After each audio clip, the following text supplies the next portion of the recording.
presidential candidate and national chairman of the Freedom and Justice Party, Dr. Brickford Onwobuya, has dragged INEC to court seeking an order to stop any move to change the already released 2019 election guideline. Speaking with journalists in Abuja, the national chairman of Freedom and Justice said he's acting on behalf of the candidate under the umbrella of concerned 2019 election to embark on the court action. He explained that the action is backed by Section of 153 of the Electoral Act, which gave INEC the right to issue guidelines and regulations for the conduct of elections. The Freedom and Justice Party has thrown its weight behind the INEC guideline for 2019 election that support simultaneous accreditation and voting. The issuance of the 2019 INEC guideline is in line with the statutory provision of the Electoral Act. Therefore, the pressure on INEC to change the guideline by about 61 political parties who have gone to court, compelling INEC to change the guideline, is unconstitutional and does not enjoy the support of the candidates. So it is in view of this that we are before the Federal High Court, Abuja, where we are seeking an injunction compelling INEC not to change the already released 2019 election guideline. However, we are confident that Professor Mahmood Yakubu, led INEC, is ready for the conduct of the free and fair, credible election, and we call on all key stakeholders and Nigerians to support him. Dr. Brickford Onwobuya therefore called on Nigerians to have confidence in INEC to conduct free and fair election.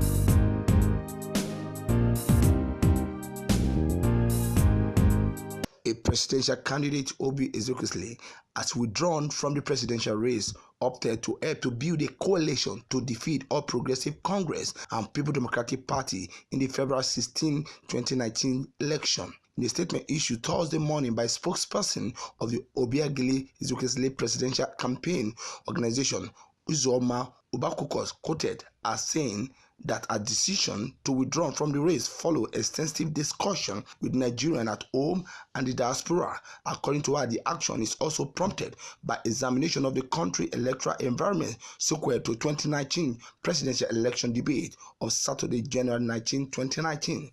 According to the court, the decision followed the extensive consultation with the leaders of the various walks of life across the country over the past few days. I deem it fit necessary for me to focus on helping to build a veritable coalition to ensure a viable alternative to the APC-PDP in the forthcoming election, the statement read. Meanwhile, Ubabuko thanked Nigerians, including campaign donor, volunteer, who supported Ezekwesili, saying that every money donated to the campaign and funds spent will be accounted for in the coming days.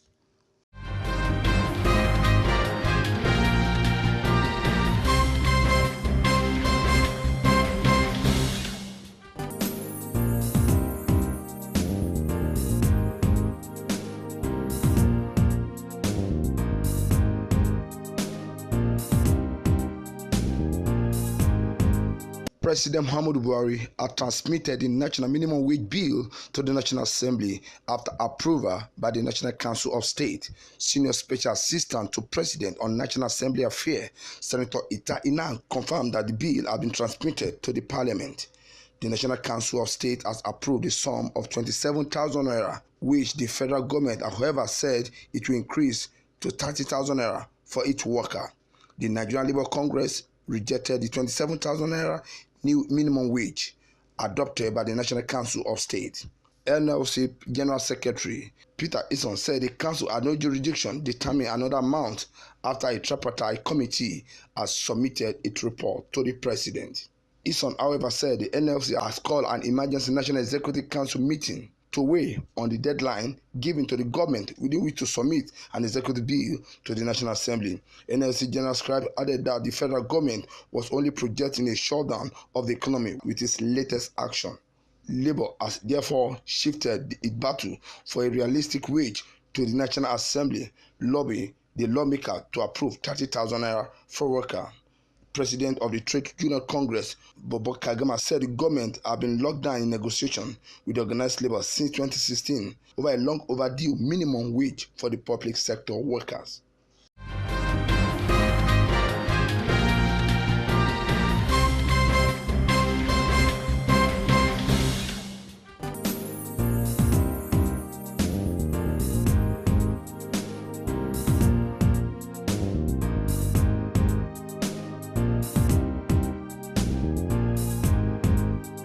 Christian group under the aegis of Concerned Nigerian Christian Forum, CNCF, says about 3,000 Nigerian Christians will gather in Abuja, the nation's capital, to pray for the leadership, peace, and unity of the country. National Coordinator CNCF, Mr. Isaac Balami, stated this at a press conference in Abuja.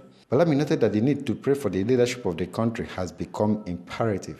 If Nigeria fail in this noble cause, the result shall be devastating, with further polarization of our people, deepening our disharmony, and a robust harvest of pain, chagrin, which are inimical to the peace and development that we desire and that we deserve as a nation. The leaders of our nation forms the arrowhead in the pathway of good health for our nation and the biblical mandate of 1 Timothy chapter 2 from 1 to 2 enjoins us to pray for our leaders and all those in authority. He also added that ethnic clashes and hate speeches have unconsciously pitched hate and distrust among Nigerians, hence the need for the summit. Historically, the civil war, ethnic clashes, insurgencies, hate speeches, etc., have unconsciously made Nigeria to harbor so much pain, distrust, and hate among each other, even more amongst diverse religions and cultures. It is on this premise that we choose to make reconciliation a central theme for the Nigerian Christian Summit 2019. And by this, appeal to the heart of Nigerians to forgive each other and make way for the discovery of our national identity and sustainable development. The summit has the theme National Healing, Reconciliation, and Unity. In Abuja, LM Chukwemeka reports.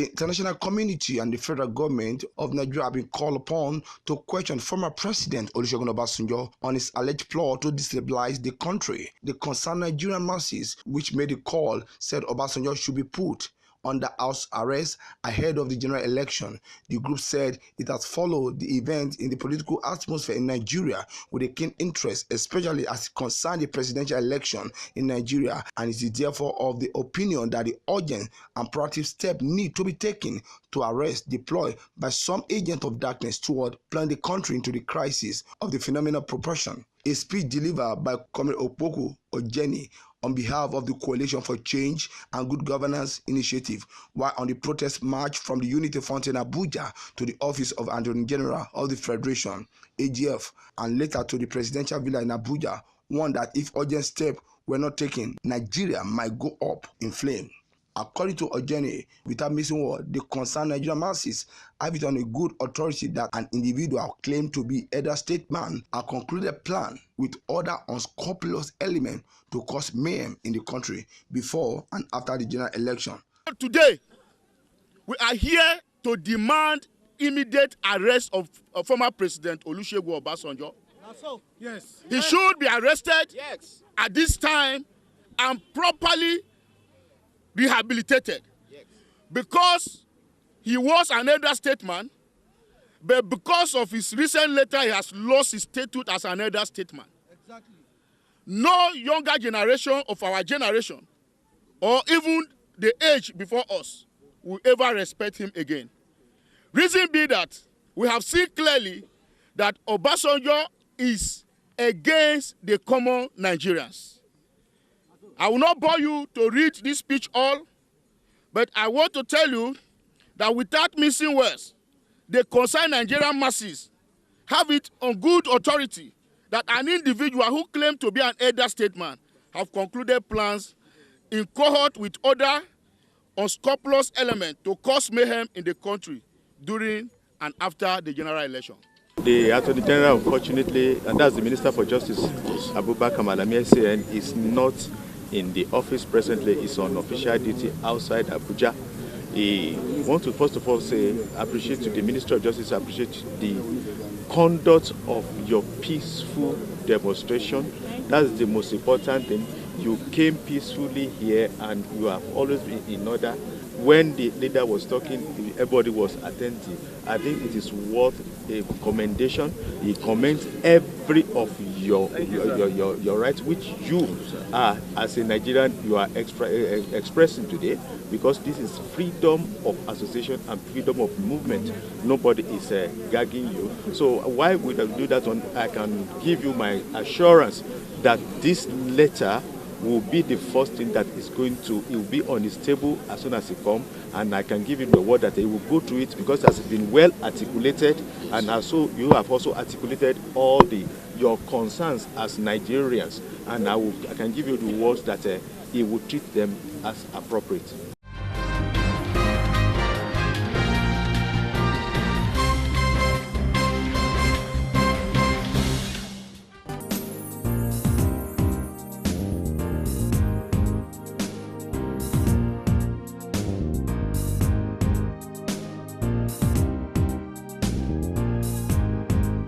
The Central Bank of Nigeria said it will support the ongoing Dangote refinery with a sum of 75 million naira to fast-track the completion of the project. The Apex Bank said the refinery, when come on stream, will not only make the country to be self-sufficient in the refined petroleum product, but will become net exporter of refined products. Godwin Emefiele, the CBN governor, made this known in Abuja when he briefed journalists on the outcome of the first Monetary Policy Committee meeting. Godwin Emefiele, the CBN governor, made this known in Abuja when he briefed journalists on the outcome of the first Monetary Policy Committee MPC meeting of the year. That project is the largest single-train petroleum refinery in the world today. It is a 650,000 barrel per day refinery. By the time that refinery eventually comes on stream, Nigeria will not just be self-sufficient in the production of refined products. Nigeria will become a net exporter of refined products, earning nothing less than $7.5 billion annually. And I told that eventually Central Bank will begin to sell foreign exchange. The refinery project will also lead into the petrochemical plant, where polypropylene, polyethylene products will also be produced in Nigeria. What does that also mean? The size of that polypropylene or petrochemical plant is 10 times the current size of Element petrochemical plant. These are some of the things that have been done, and it's as a result of deliberate policy of government supporting the monetary and fiscal authorities to say we need to deepen and restructure the base of the Nigerian economy. Right? Now, what's the cost of this project? The refinery project is about $9 billion. Dangote has provided nothing less than 50% in equity for that project. The remaining balance is being funded by local and foreign banks. And out of that, Central Bank has sown a seed to say we would provide about 75 billion naira, which is less than $300 million into that project. On the alleged irregularities of repatriated funds by the MTN, the CBN governor said the telecom company has paid the sum of $53 million to settle the dispute with the bank. I'm glad to tell you, yes, in November, we held a round of meetings with the MTN officials from South Africa, and by December, we concluded those engagements and the matters were resolved. It resulted in a notional, I repeat, not a fine, not a penalty, a notional reversal of the sum of $53 million, amounting to about 19.5 billion naira or something like that, and this amount has since been paid by the MTN, and the terms of settlement of these matters have already been lodged at the Nigerian courts. Meanwhile, the MPC voted to retain the monetary policy rate at 14%, the country's highest in 10 years.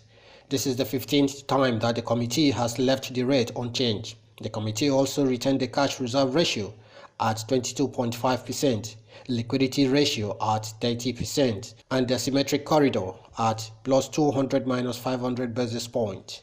The governor said the decision was unanimously taken by all members of the committee. The MPC decided by a vote of all 11 members to keep the policy parameters unchanged from their current levels. In summary, the MPC voted to 1. Retain the MPR at 14%, retain the asymmetric corridor of plus 200 basis points and minus 500 basis points around the MPR. 3. Retain the CRR at 22.5%, and 4. Retain liquidity ratio at 30%. The last time CBN's MPC touched the MPR was in July 2016, when it voted to raise it by 200 basis points to 14%. Awesome Raffle, Ben Television.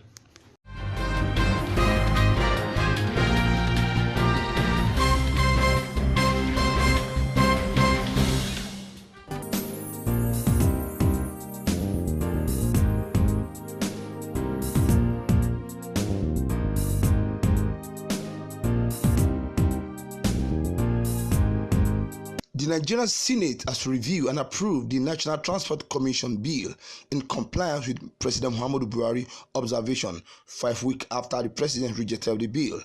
The Senate in March passed the National Transport Commission bill 10 years after it was first sponsored. The commission was expected to create a multimodal transport system that would drive the nation's transport policy and agenda speedy economic development. The president in December declined assent to the bill because some regulations of the bill are being implemented by other agencies like Maritime Agency, NIMASA, he said in his letter. He also says safety regulation enshrined section of the bill, which are intestinal in nature, fall within the purview of sector legislation implemented like agencies like NIMASA and therefore should be expunged from the bill. Reading out the highlight of the conference committee report, Senator Gbenga Shafa, representing Lagos East, explained that some differences were noticed in the different versions passed by the two chambers. He read out the highlight of the report, which he said is in compliance with the observation of the president. The President of the Senate, distinguished colleagues, distinguished members of the committee, you may recall that the NTC bill was passed by the Senate on Thursday, 15th March 2018, in the House of Representatives. In the Senate on the 15th March and the House of Representatives on Tuesday, 11th April 2017. However, some differences were noticed in the two versions of the bill as passed by the two chambers. Consequently, a conference committee was constituted in the Senate on Thursday, 12th April 2018, and in the House of Representatives on Wednesday, 11th April 2018, to reconcile the areas of differences, which appeared in 110 clauses of the bill. However, the conference report on the bill was passed in the Senate Wednesday, 6th June 2018, and in the House of Representatives on 19th July 2018. The bill was then sent to Mr. President for his assent, which he declined pursuant to Section 58(4) of the Constitution of the Federal Republic of Nigeria 1999 as amended due to the following observations. 1. That safety regulatory provisions enshrined in some sections of the bill which are technical in nature fall within the purview of sector legislations implemented by agencies like NEMASA, NPA, NIWA, and therefore should be expunged from the bill. 2, that the percentage of the amount to be retained by the agency from royalties collected under Section 19(2)(d) should be reduced from 10% to 5%. Section 19(2)(d) stipulates that a proportion of the proceeds from royalties collected by an authority empowered to collect royalty from transport service providers should not exceed 10% of what is collected by service providers and concessionaires. 3, that Section 19(2)(f), which stipulates charge of 3% freight, that is tariff stabilization fee, on all import and export from Nigeria, including wet and dry cargo, should be amended and reduced from 3% to 1%, as this is what is presently contained in the Shippers Council legislation. Recommendation. The Conference Committee hereby recommends as follows: that the Senate do consider and pass the conference report on a bill for an act to provide for the establishment of the National Transport Commission as an independent, multimodal economic transport regulator for the transport industry sector and other matters related thereto, 2018 as recommended. I so move. On behalf of the members of the Conference Committee, therefore, I wish to thank the National Assembly for the opportunity provided to resolve areas of observation of Mr. President. Thank you.